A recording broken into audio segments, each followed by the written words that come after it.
Hey, My name is Brian, and I like to make things out of wood. Oh, I've literally just never made anything functional on a lathe. Well, let's just wing this. I have no plan, and I'll even use my chisel. and I don't even know what I'm doing. Yeah, let's do this.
Here's where we're at. First lathe tool I'm doing on the wooden lathe. This is sanded up to about 1500. Guess it doesn't matter. It's kind of like a dual hold handle. About 15 inches, 16 inches long. But here's my dilemma. I made this exactly 1 inch in diameter. This piece is obviously going to be cut away. I want to make a ring for this. So I'm going to need to cut a 1 inch hole into a nice piece of wood. Glue that on here. Cut away this beneath that diameter, at least, in order to do that. So I'm going to be at the bandsaw doing that so that I can get the other piece over that and then be able to put this back on here and turn the new piece, flush and smooth with this. But before any of that, I gotta drill the hole. Pretty cool though.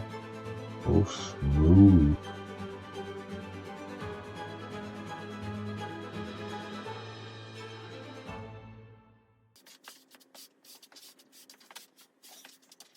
And now we're gonna start prepping the material to make the ring for around the end of the tool. Here I'm using some Padook, cutting it to about 1/8 over an inch thick. I'm going to put 2 center points on here because I'm going to drill 2 of these rings. Basically because the curve of the blade on my bandsaw is going to have to be taken into consideration. So if I have to split these in half, I'm going to lose that much, which is about 35 thousandths of an inch. So I need to actually make 2 of these rings, and I need to be biased to one side just a little bit in order for these to actually come together. In the end, it didn't even matter. I still was a little short, so I still had to buzz down that collar, but not much, just a few thousand.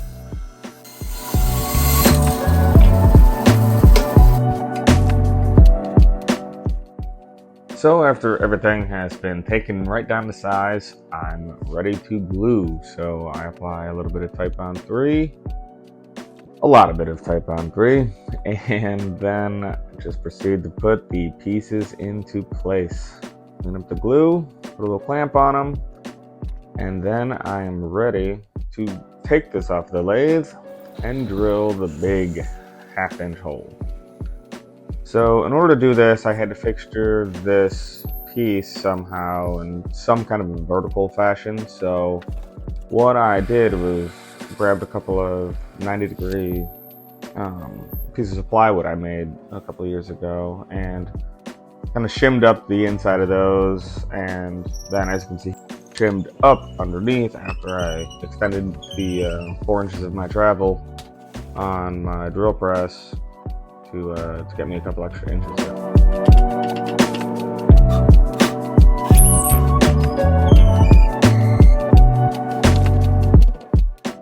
Alright, so at this point I had to get this back on the lathe, so a little activator, a little super glue, and a poplar dowel, and I was about back in business. So at this point all I did was line up to the original lines that I had scribed out on there.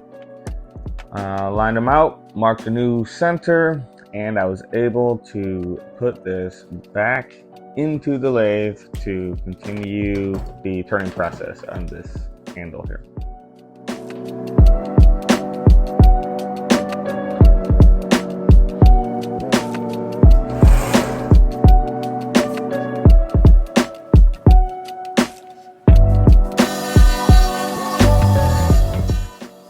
So if you watched the first part of this video, you probably get the gist of what needs to happen here, so I'm not going to show you all of that. Just a little bit of the finish sanding. Now we're just going to be applying a little bit of a satin wax that I have. It's really a pretty fun process.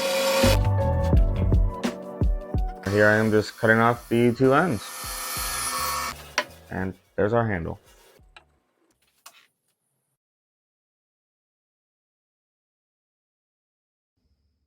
Alright, basically, this is a lathe cutter. My lathe cutter. That inserts from just a spare that I have. I'm going to try my best to put it into the end of this piece of stainless steel. So the next 3 minutes is just me trying to do that. I won't talk. Thanks for watching.